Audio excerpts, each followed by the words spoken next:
Gold, trusted gold buyers. మీరు తాకట్టు పెట్టిన బంగారాన్ని విడిపించి ఈ రోజు ఉన్న మార్కెట్ ధరకు కొనబడను. ఒక బిజినెస్ మ్యాన్, మీరు క్లింటన్ కానీ బుష్ కానీ బైడెన్ లాంటి వాళ్ళు they are not business man, వాళ్ళు పొలిటీషియన్స్. ట్రంప్ ఫస్ట్ ఒక రియల్ ఎస్టేట్ బిజినెస్ మ్యాన్, దాని తర్వాత ప్రెసిడెంట్ అయిన అన్నమాట. సో ఆయన ఎప్పుడు మాట్లాడుతున్నప్పుడు బిజినెస్ లాగానే మాట్లాడతారు. బిజినెస్ డీలింగ్ ఎట్లా చేస్తారు, నువ్వు నాతో మంచిగా ఉంటే నేను చూసుకుంటాను, నువ్వు నాతోని గొడవ పెట్టుకుంటే అంతే సంగతి. So that is the logic అనేది. సో ఆయన లాంగ్వేజ్ కూడా అదే. ఆయనకి ఏంటంటే రష్యా దగ్గర నుంచి ఆయిల్ కొనకూడదు. మనం దీనికన్నా ముందు కూడా చాలాసార్లు డిబేట్ చేశాం దీని మీద. సరే మళ్ళీ చైనా కొంటున్నారు కదా, అది డిఫరెంట్. యూరోప్ కొంటున్నారు కదా మనకన్నా ఎక్కువ, అది డిఫరెంట్. కానీ మీరు కొనుక్కోకూడదు. So why is it that only India should not buy అనేది ఒక పెద్ద క్వశ్చన్ వస్తుంది. ఎందుకంటే ఇండియా ఆయిల్ ఒక్కటి కాదు కొనేది రష్యా దగ్గర నుంచి. మన మిలిటరీ ఎక్విప్మెంట్ కూడా చాలా మటుకు దీనికన్నా ముందు కొన్నాం. S-400 కొన్నాం నాడుమీట్లో. అప్పుడు కూడా చాలా గొడవ చేశారు రష్యాతో. ఇప్పుడు కూడా మనకి ఒక క్లోజ్ రిలేషన్షిప్ ఉంది. మనం తీసుకున్న ఆయిల్ డబ్బులతో రష్యా యుక్రెయిన్ బాంబ్ చేస్తారంటే మళ్ళీ అదే క్వశ్చన్ చైనా ఏం చేస్తున్నారు, యూరోప్ దగ్గర నుంచి తీసుకున్న గ్యాస్ డబ్బులు ఏం చేశారని అడగొచ్చు మనం. ఇది అప్పుడప్పుడు ప్రెసిడెంట్ ట్రంప్కి ఒక థ్రిల్ ఉందన్నమాట ఇట్లా చెప్పడానికి. ఏం చేస్తారు మోదీ, ఏం చేస్తారు చూడండి. ఎందుకంటే ఇప్పుడు దాకా మోదీ గారు ఏం చేయలేదు.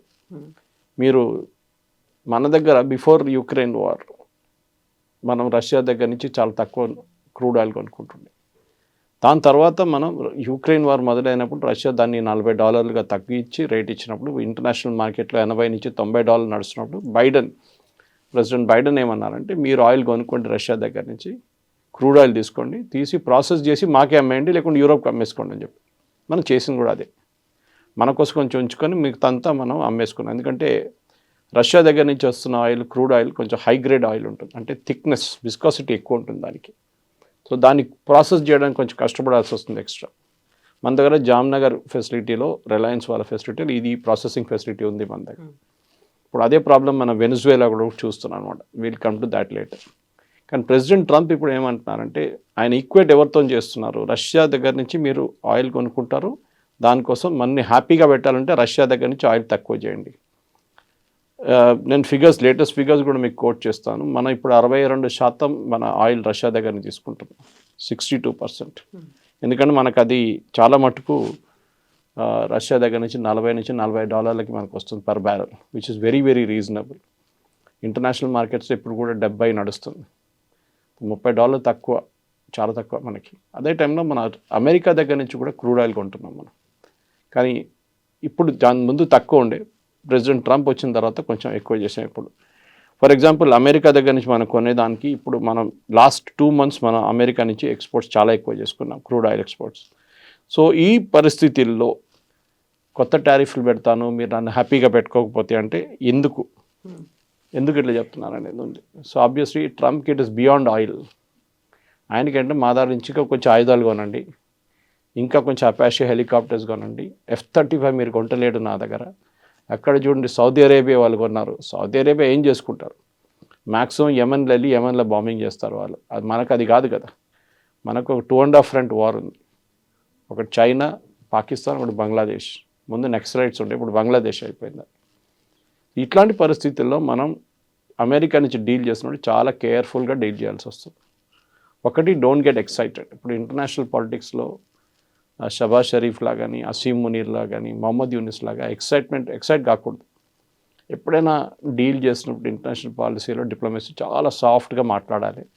జయశంకర్ గారు మాట్లాడతారు చూడండి, చెప్పాల్సిన పాయింట్ చెప్పేసేయాలి. రిప్లై చేయకుంటే బాగుంటుంది, రిప్లై చేస్తే ఇంకా పెద్ద ప్రాబ్లం అవుతుంది. ట్రంప్ అన్నారు ఇట్లా, ఏమంటారు మోదీ గారు అంటే, మోదీ గారు ఏమన్నారు. మోదీ గారు క్వైట్గా కూర్చుంటారు, చెప్పాల్సింది మెసేజ్ వెళ్ళిపోతుంది అక్కడికి. మేము మీ దగ్గర నుంచి క్రూడ్ ఆయిల్ కొంటున్నాం కదా, మీకు ప్రాబ్లం ఏంటి, రష్యా దగ్గర నుంచి కొంటున్నాం, మీ దగ్గర నుంచి కొంటున్నాం. So what is the issue now? No issue at all. కానీ అప్పుడప్పుడు కూడా ఆయనకి మెయిన్ ప్రాబ్లం ఏంటంటే మన ట్రేడ్ టాక్స్ ఆగిపోయింది. ఇప్పుడు చాలా మటుకు ట్రేడ్ టాక్స్ మొత్తం కొలాప్స్ అయిపోయింది ఆల్ ఓవర్ ద వరల్డ్. థాయిలాండ్తో సైన్ చేశారు, అది కొలాప్స్ అయిపోయింది ట్రేడ్ టాక్స్. యూఎస్ది, వియట్నాంతో సైన్ చేశారు, అది కూడా ఎక్కడ వెళ్ళట్లేదు. యూకేతో ఒకటే ఉంది, అది నడుస్తుంది. అది పాత ట్రేడ్ టాక్స్లో కూడా వాళ్ళ దగ్గర ఉండే FTA ఉండే ఒకటి. సో ప్రెసిడెంట్ ట్రంప్కి ఇప్పుడు మొత్తం సీన్ అంతా మారిపోయింది. ఎందుకంటే అమెరికాలో ఇప్పుడు మిడ్ టర్మ్ పోల్స్ రాబోతుంది. ఇన్ఫ్లేషన్ చాలా ఎక్కువ ఉంది. అన్ఎంప్లాయ్మెంట్ కూడా చాలా ఎక్కువ. సో ఆయనకి పొలిటికల్గా అమెరికాలో చాలా పెద్ద ప్రాబ్లమ్స్ ఉన్నాయి. అది కాకుండా మనం చూస్తున్నాం H1B వీసా కానివ్వండి, ఆయన చెప్పిన మట్టుకు అక్కడ ఉన్న అమెరికన్లో ఉన్న ఇండియన్స్ అని కాదు, ఎవరైనా వీసా మీద చిన్న చిన్న వయలేషన్స్ చేస్తే కూడా వాళ్ళని పంపించేస్తున్నారట. If your driving under the influence కానివ్వండి, లేకుంటే ఏదైనా ట్రేడ్లో మన ఏం చెప్తారు, మీరు ట్రాఫిక్ వయలేషన్ చేస్తే దాన్ని కూడా వేసుకుంటున్నారు వాళ్ళు. అన్ని పట్టుకు బయట పంపించేస్తున్నారు వాళ్ళు. So this is not correct technically speaking. కానీ అది నడుస్తుంది, అది ఏం చేయలేము మనం ఇప్పటికైతే. ఈ మెయిన్గా ప్రెసిడెంట్ ట్రంప్తో డీల్ చేస్తున్నప్పుడు we should be A transactional person. సరే మేము కొనట్లేదా, ఎంత కొన్నాం మేము? 12% కొన్నాం పోయిన నెలలో. సరే ఈ నెల 14 కొంటాం, హ్యాపీ, చాలా నెక్స్ట్ స్టెప్. ఇట్లా వెళ్తుందన్నమాట. మనం ఇది చేసుకుంటూ వెళ్తున్నప్పుడే దీని మెయిన్ రీజన్ అమెరికాతో డీల్ చేసేది ఒక డిప్లొమాటిక్ సొల్యూషన్ కాబట్టి. కాకపోతే మళ్ళీ మనం ఒక కన్విన్సింగ్ మెథడ్లో వాళ్ళతో మాట్లాడుతున్నాము అనేది ఒకటి, ఇక్కడ ఉన్నటువంటి అంబాసిడర్లు వెళ్తున్నారు, లేదు మేము చూసారా మేము బాగానే వర్క్ చేస్తున్నాం అనేది, అలా లాబియింగ్ అనేది ఎందుకు చేస్తున్నారు? లాబింగ్ అనేది ప్రతి కంట్రీ చేస్తుందండి. ఓకే, ఇప్పుడు లాబింగ్ ఎవరు చేయట్లేదు. ఆ వర్డ్ ఎక్కడి నుంచి వచ్చిందంటే, ఈ హోటల్ లాబీలో వెయిట్ చేస్తున్న కొంతమంది PR వాళ్ళు ఉంటారు, పబ్లిక్ రిలేషన్స్ వాళ్ళు. సో ఈ సెనేటర్స్ కానీ సీనియర్ పొలిటీషియన్స్ అంతా హోటల్లో ఉన్నప్పుడు, ఏదైనా కాన్ఫరెన్స్కి వచ్చినప్పుడు వీళ్ళు లాబీలో వెయిట్ చేస్తారు. లేకుంటే క్యాపిటల్ హిల్ వాళ్ళ పార్లమెంట్ అనొచ్చు, అక్కడ ఉన్నప్పుడు అక్కడ లాబీలో వెయిట్ చేస్తారు వాళ్ళు. అక్కడ వాళ్ళు దిగి వచ్చినప్పుడు వాళ్ళని కౌట్ చేసి వాళ్ళ దగ్గర మాట్లాడి, మా పాయింట్ ఆఫ్ వ్యూ ఇది ఉందండి చూసుకోండి అని చెప్పేసి. భారతదేశం నుంచి యూఎస్కి ఇప్పుడు ఏం ప్రాబ్లం లేదు యాక్చువల్లీ, టెక్నికలీ స్పీకింగ్. మనకు కూడా ఇష్యూ లేదు. మన డిసెంబర్ ఫిగర్స్ ఇంకా రాలేదు, కానీ November exports very high, especially to the US. అది ఎట్లా అయిందండి, మీరు ఇంత టారిఫ్ పెట్టిన తర్వాత కూడా మా ఎక్స్పోర్ట్స్ ఎట్లా పెరుగుతుందంటే, డిమాండ్ ఉంది ఇండియన్ ప్రోడక్ట్స్కి. నడుమిట్లో ప్రెసిడెంట్ ట్రంప్ 50 ఇండియన్ ప్రోడక్ట్స్ మీద టారిఫ్ తగ్గించేశారు క్వైట్గా ఒక 2 నెలల ముందు. Spices, tea, basmati rice. ఎందుకంటే అక్కడ కన్జ్యూమ్ చేస్తున్న అమెరికన్ పాపులేషన్ దీని టారిఫ్ కడుతున్నారు. సో నేను దీంట్లో ముందు కూడా ఎక్స్ప్లెయిన్ చేశాను, $10 ఒక ప్రోడక్ట్ మనం ఇక్కడి నుంచి పంపిస్తే 50% టారిఫ్ పెడితే అది $15 అయిపోతుంది. దాని తర్వాత రీటైలర్ ఆయన మార్జిన్ పెట్టి $16-17 అమ్ముతాడు. ఈ డిఫరెన్స్ ఎవరు కడుతున్నారు? $8 ఎక్స్ట్రా, $8 ఎక్స్ట్రాస్ని ఎవరు కడుతున్నారు? ఫస్ట్ ఎవరు ఇంపోర్ట్ చేస్తున్నారు వాళ్ళు కడుతున్నారు, కంపెనీ. దాని తర్వాత వాళ్ళు టార్గెట్ కానీ వాల్మార్ట్కి పంపించినప్పుడు వాళ్ళ దగ్గర నుంచి కూడా అది కలెక్ట్ చేసుకుంటున్నారు. ఫైనలీ కన్జ్యూమర్ కడుతున్నారు. సో యూఎస్ కన్జ్యూమర్కి $10 దొరికే ఒక ప్రోడక్ట్ ఇప్పుడు $17 వస్తుంది. అందువల్ల $600 బిలియన్ వాళ్ళకి వచ్చాయని కూడా చెప్పుకుంటున్నారు. ఎవరి దగ్గర నుంచి? వాళ్ళ సిటిజన్స్ దగ్గర నుంచే గుంజుకున్నారు. ఆలోచించండి. ఎమ్మెల్యే ఏమంటున్నాడు, మీకు కావాలంటే నేను కొంచెం రిలీఫ్ ఇస్తాను, ట్యాక్స్ రిలీఫ్ ఇస్తానంట. అంటే మీ దగ్గర నుంచి డబ్బులు తీసుకొని మీకే రిటర్న్ ఇస్తున్నారంట. అది ఎక్కడ లాజిక్ అండి? అర్థం కాదు. సో కాబట్టి మెయిన్ థింగ్ ఏంటంటే, అమెరికాతో డీల్ చేసినప్పుడు ట్రాన్సాక్షనల్గా మాట్లాడుతున్నప్పుడు ట్రాన్సాక్షనల్గా మాట్లాడాలి మనం, ఇంకే లాంగ్వేజ్లో మాట్లాడకూడదు. అమెరికాతో ఉన్న డిప్లొమసీ మీరు బుష్ టైంలో కానీ, క్లింటన్ టైంలో కానీ, ఒబామా టైంలో కానీ, బైడెన్ టైంలో కానీ చాలా డిఫరెంట్గా ఉండే. అది మనతో ఒక్కరితో కాదు, అన్ని దేశాలతో అదే నడుస్తుంది. ట్రంప్ ఫస్ట్ టర్మ్లో ఐ లవ్ పుటిన్ అన్నారు, I love north Korean dictator Kim Jong Un నా క్లోజ్ ఫ్రెండ్ అన్నారు, వెళ్ళి కలిశారు కూడా ఇద్దరు. ఆయనకి ఎట్లా అంటే ఒక ఐడియోసింక్రసీ వస్తుంది. ఆయనకి ఒక లోకంలో నేనే కంట్రోల్ చేయాలి, అందరు నన్ను గుర్తుపెట్టుకోవాలి. So this is what his logic is. So మనం కూడా అదే లాజిక్లో ఆడాలి గేమ్ కూడా. ఇప్పుడు ఇది ఒక ఏం చెప్తారు, నేనే అందరికన్నా పెద్దోడు అంటే మీరు చెప్పాలి, కరెక్ట్, మీరే అందరికన్నా పెద్దోడు. మీ లేకుండా లేరు, లోకం ఎట్లా నడుస్తుంది అంటే చాలా హ్యాపీ. ఇంకా షబాజ్ షరీఫ్, అసీం మునీర్ ఇదే చేస్తారు. అక్కడ వైట్ హౌస్కి వెళ్ళి పాట పాడతారు ట్రంప్ది, you are the greatest, you are the greatest, అని ఈగో మసాజ్ చేస్తున్నారు అన్నమాట. మనం అది ఎక్కువ చేయట్లేదు, మోదీ గారు చేయరు కూడా. అది టారిఫ్ పెట్టినప్పుడు ట్రంప్ ఏమనుకున్నారంటే మనం ప్యానిక్ అయిపోతాం, అయ్యో అమ్మో అని కొట్టుకుంటాం అనుకున్నాం, కానీ జరగలేదు. We were very quiet, okay no problem, tariff వేసారుగా చూసుకుందాం. We expanded our market. Shrimp మనం లోకల్గా అమ్మడం మొదలుపెట్టాం, యూరోపియన్ మార్కెట్స్ తీసుకెళ్ళాం. కీటెక్స్ లాంటి కంపెనీస్ డొమెస్టిక్ మార్కెట్ అప్రోచ్ అయ్యారు, దాని కాకుండా యూరోపియన్ మార్కెట్ చూసుకున్నారు. ఇప్పుడేమో అమెరికా నుంచి వాపస్ వాళ్ళ ప్రోడక్ట్స్ వాళ్ళే పిలుస్తున్నారు, మాకు బంగ్లాదేశ్ డ్రెస్సులు వద్దు, మీరే పంపించండి అని చెప్పేసి. క్వాలిటీ ఆల్సో మ్యాటర్స్ అన్నమాట. సో మనం టెన్షన్ పెడక్కర్లేదు, కీప్ మీ హ్యాపీ అంటే we will keep you happy, no problem. ఆయనకి ఏంటంటే ఎక్కడ మినరల్స్ దొరుకుతుందో, ఎక్కడ ఆయిల్ దొరుకుతుందో, ఎక్కడ నా క్రిప్టో కరెన్సీ కంపెనీలో ఎవరు ఇన్వెస్ట్ చేస్తారో వాళ్ళందరూ మంచోళ్ళు. ఇదే మడూరో వెనజువేలన్ ప్రెసిడెంట్ ఒక $100 బిలియన్ ట్రంప్ కంపెనీలో పెట్టారనుకోండి, ఇప్పుడు దాకా ఆయన అక్కడ ప్రెసిడెంట్గానే ఉండిపోతుండే వెనజువేలాది. అన్ని సాత్కూన్ మాఫ్ అంటారు కదా, అలా అన్ని పోయేవి. కరెక్ట్. ఇది so this is what it is all about. End of the day Trump politics చాలా క్లియర్. ఆయనకు తెలుసు ఆయన ఉండబోయే 4 సంవత్సరాలు. దీని తర్వాత నెక్స్ట్ ప్రెసిడెంట్ ఎవరు వస్తారో తెలియదు. వాళ్ళు వచ్చిన పాలసీ కంటిన్యూ కావాలని లేదు. యూరోపియన్స్ ఇప్పుడు ఏమన్నట్లేదు. కియర్ స్టామర్ కూడా డిప్లొమాటిక్లీ అక్కడ లేని ఇక్కడ లేని అట్లా మాట్లాడుతున్నారు.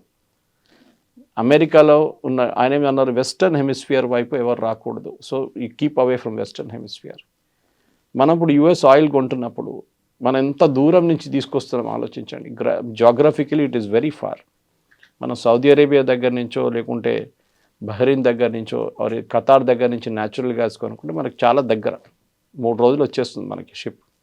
అది కాదు కదా, అమెరికా నుంచి రావాలి, మొత్తం తిరిగి రావాలి. So it takes a long time and cost కూడా చాలా ఎక్కువ.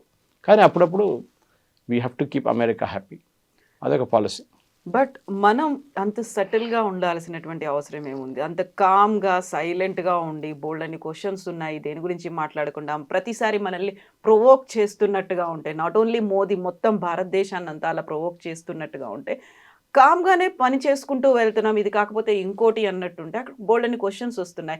ఆన్సరబుల్గా ఉన్నారా, అకౌంటబిలిటీ ఉందా అనేది ఉంది. ఆ తర్వాత ఇప్పుడు వెరీ రీసెంట్గా వెనిజువేలా మీద అటాక్ చేసి అక్కడ ఉన్నటువంటి ప్రైమ్ మినిస్టర్ని పట్టుకెళ్ళిపోతే మనం ఏం మాట్లాడకుండానే అలాగే సైలెంట్ స్పెక్టేటర్స్ లాగా ఎందుకున్నారు? Why we are not taking any stand అనేది వస్తుంది కదా. అది అమెరికా అంటే భయమా అనేటువంటి క్వశ్చన్లు కూడా ఉన్నాయి కదా. Why should be take a stand? Venezuelan president మనకేమైనా పెద్ద పని ఏం చేసి పెట్టారు? ఏం చేయలేదు కదా. ఇన్ఫ్యాక్ట్ మన దగ్గర ఉన్న ఓఎన్జీసీది ఒక ఇంటర్నేషనల్ ఆర్మ్ది అక్కడ డ్రిల్ చేస్తున్న కంపెనీ డబ్బులు మనకి ఇంకా రాలేదు. రోజుకి 5,000 బ్యారెల్ ఇస్తున్నారు, అది మనకు రాలేదు లాస్ట్ 5 సంవత్సరాల్లో. వాళ్ళ ప్రాబ్లమ్స్ వాళ్ళకు ఉందిలే, అది సపరేట్. సో మన ఎందుకు వెనజువేలన్ ప్రెసిడెంట్ పట్టుకెళ్తే పెట్టుకెళ్ళారు కథ, మన ప్రెసిడెంట్ పట్టుకెళ్ళలేదు కదా. Why should we react? We will react. Suppose Asim మున్నీని పట్టుకెళ్ళారు అనుకోండి, then we will react to it. అరే మీరు చేసిన తప్పని చెప్తాం అప్పుడు, ఎందుకంటే పాకిస్తాన్ దగ్గరే కదా, ఒక ఇంపాక్ట్ ఉంది. ఎక్కడో ఉన్న వెనజువేలాలో ఎవరు రియాక్ట్ అయ్యారు చూడండి, లోకంలో ఏ కంట్రీస్ రియాక్ట్ అయ్యారు? లాటిన్ అమెరికాలో 2-3 కంట్రీస్ రియాక్ట్ చేశారు. క్యూబా రియాక్ట్ చేశారు, ఎందుకంటే వాళ్ళ 32 బాడీ గార్డ్స్ హువర్ ప్రొటెక్టింగ్ మడూరో, వాళ్ళు చంపేశారు యుఎస్ ఫోర్సెస్. మిగతా ఎవరు, యూరోపియన్ నేషన్స్ చూడండి, ఎవరు మాట్లాడలేదు, యుఎన్ మాట్లాడలేదు. Why should you? దీనికన్నా ముందు కూడా యుఎస్ ఫస్ట్ టైం చేస్తున్నారు కాదు కదా. ఏం చేశారు సద్దాం హుసేన్తో? ఇదే పని చేశారు కదా. అఫ్కోర్స్ కిడ్నాప్ చేసి తీసుకెళ్ళలేదు, కానీ అక్కడే అరెస్ట్ చేసి వెపన్స్ ఆఫ్ మాస్ డిస్ట్రక్షన్ అని చెప్పి లాస్ట్ అని చంపేశారు. లిబియాలో అక్కడున్న లోకల్ సిటిజన్స్తోని గదాఫీని చంపేశారు. సొమాలియాలో ఇదే చేశారు ఫస్ట్. వియట్నాంలో ఏం చేశారు మనకు తెలిసింది, అక్కడ ఓడిపోయారు అమెరికా. అమెరికా చేస్తుందని అన్నిటికీ మనం రియాక్ట్ కాకలేదు. దట్స్ వై సార్ డిప్లొమసీలో చాలా ఇంపార్టెంట్ కవిత గారు, that you should learn how to keep your mouth shut. మీరు ఎక్కువ మాట్లాడి స్పాయిల్ చేయకుండా క్వైట్లీ మీకు చెప్పాల్సిన పాయింట్ డైరెక్ట్గా చెప్పేసేయండి, పబ్లిక్ చెప్పక్కర్లేదు. ఈ ప్రశ్నలు అడుగుతుంది ఎవరైనా, నా ఫస్ట్ క్వశ్చన్ ఎవరు? ఇక్కడున్న local politicians, opposition parties. Exactly. America అంతే డిక్టేటర్షిప్ చూపిస్తూ ఉంటే మనం ఏమీ మాట్లాడట్లేదు, అదే అమెరికా అందరి మీద అటాక్ చేస్తుంది. వాట్ ఇఫ్ మన మీద కూడా అలాంటి శాంక్షన్స్ ఇప్పటికే ఉన్నాయి, టారిఫ్లు ఉన్నాయి, అలాంటి ఒక ప్రెషర్ అనేది మన మీద కూడా తీసుకొస్తే? అదే వాజ్పేయి గారు పాత వీడియో నిన్న బయటకు వచ్చింది ఒకసారి, అది వైరల్ అయింది. ఇప్పుడు పోఖ్రాన్ బ్లాస్ట్ చేసే ముందు అమెరికా చాలా ప్రెషర్ పెడుతుండే మన మీద. మన్మోహన్ సింగ్ టైంలో కూడా మనం చూసాం, ఇది నరసింహారావు టైంలో కూడా చూసాం. We were ready with a nuclear test. అమెరికాకి ఎట్లనో తెలిసిపోయింది, అది ప్రెషర్ పెట్టి ఆపేశారు. అప్పుడు మనం ఏమైనా చెప్పామా? అమెరికా మా మీద ప్రెషర్ పెట్టింది, అది చేసింది, ఇది చేసింది, ఏం చెప్పలేదు. నరసింహారావు గారు క్వైట్గా ఉన్నారు. ఆ లెసన్ నేర్చుకున్నాము. So what did you do? Vajpayee గారు వచ్చినప్పుడు అదే న్యూక్లియర్ టెస్ట్ మళ్ళీ మొదలుపెట్టాం. కానీ ఏం చేసాం? పొద్దున పూట పని చేయకుండా రాత్రిపూట పని చేసాం. ఇప్పుడు శాటిలైట్స్, ఓవర్ హెడ్ శాటిలైట్, దాన్ని డిటెక్ట్ చేయలేక. అండ్ సడన్గా జరిగినప్పుడు సిఏఏలో పెద్ద ఒక భూకంపం వచ్చింది. ఇది ఎట్లా జరిగింది? మనకు తెలియకుండా ఇండియా ఎట్లా చేశారు ఇదంతా? ఎందుకంటే ఒక న్యూక్లియర్ టెస్ట్ చేయడానికి చిన్న పని కాదు, దివాళీ పటాక కాదు. చాలా మటుకు గ్రౌండ్ వర్క్ ఉంటుంది, డ్రిల్లింగ్ వర్క్ ఉంటుంది, అన్నీ నడుస్తుంది. కానీ ఏం తెలియకుండా పొద్దున్న చూస్తే ఆ గ్రౌండ్ అంతా క్లియర్గా ఉంది. రాత్రిపూట మళ్ళీ మన వాళ్ళు తవ్వుతున్నారు, పొద్దున పూట మళ్ళీ మట్టేసి కవర్ చేసేస్తున్నారు. ఇట్లా చేసుకుంటే చాలా రోజుల తర్వాత టెస్ట్ జరిగింది. George Fernandes was the defence minister, Abdul Kalam గారు was the head of DRDO టైంలో. వాజ్పేయి గారు చెప్పారు స్ట్రెంగ్త్. ఎందుకంటే నాకు అప్పుడు కూడా స్వామి వివేకానంద ఒక కోట్ గుర్తొస్తుంది. స్వామి వివేకానంద అన్నారు, ఇప్పుడు చాలా సంవత్సరాలు ఉంది ఆయన ఉన్నప్పుడే, దట్ స్ట్రెంగ్త్ ఇస్ రెస్పెక్టెడ్. ఎవరైనా హూ హెస్ గాట్ స్ట్రెంగ్త్ వాళ్ళని రెస్పెక్ట్ చేస్తారు, వీక్ ఉన్న వాళ్ళని ఎవరు పట్టించుకోరు. దాన్ని మీరు లా ఆఫ్ ద జంగిల్ కూడా అని చెప్పొచ్చు. లా ఆఫ్ ద జంగిల్ చాలా క్లియర్. అక్కడున్న వీక్ ఉన్న యానిమల్స్ని పులి తినేస్తుంది, లేకుంటే సింహం తినేస్తుంది.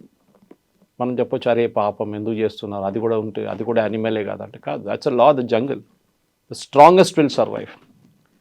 సో మన స్ట్రెంగ్త్ మనం పెట్టుకొని చాలా మటుకు ఎక్కడో ఏదో జరిగితే మనం కామెంట్ చేయక్కర్లేదు. ఓకే, మడూరా హెస్ డన్ అస్ నో ఫేవర్. ఒకటే ఫేవర్ ఏంటంటే సత్యసాయిబాబా డివోటీ ఉండే, వాళ్ళ wife was more of a devotee. పెళ్ళి కన్నా ముందు కూడా వచ్చి కలిసి వెళ్ళారు సత్యసాయిబాబాతో. దాని తర్వాత వాళ్ళ ప్రెసిడెన్షియల్ ప్యాలెస్లో కూడా పెద్ద ఒక ఫోటో ఉందంట. అంతే, that is only Indian connection he has. ఆఫ్రికాలో చాలా డిక్టేటర్స్ ఉన్నారు కదా కవిత గారు, పెద్ద పెద్ద డిక్టేటర్. ఇదీ అమీన్ నుంచి మనం చూసుకుంటూ వస్తున్నాం. ఇటువైపు తక్కువనా? లాటిన్ అమెరికాలో అయితే ఫుల్ ఆఫ్ డిక్టేటర్స్. డానియల్ ఆర్టెగా నుంచి మీరు ఫిడెల్ కాస్ట్రో ఉన్నారు ముందు,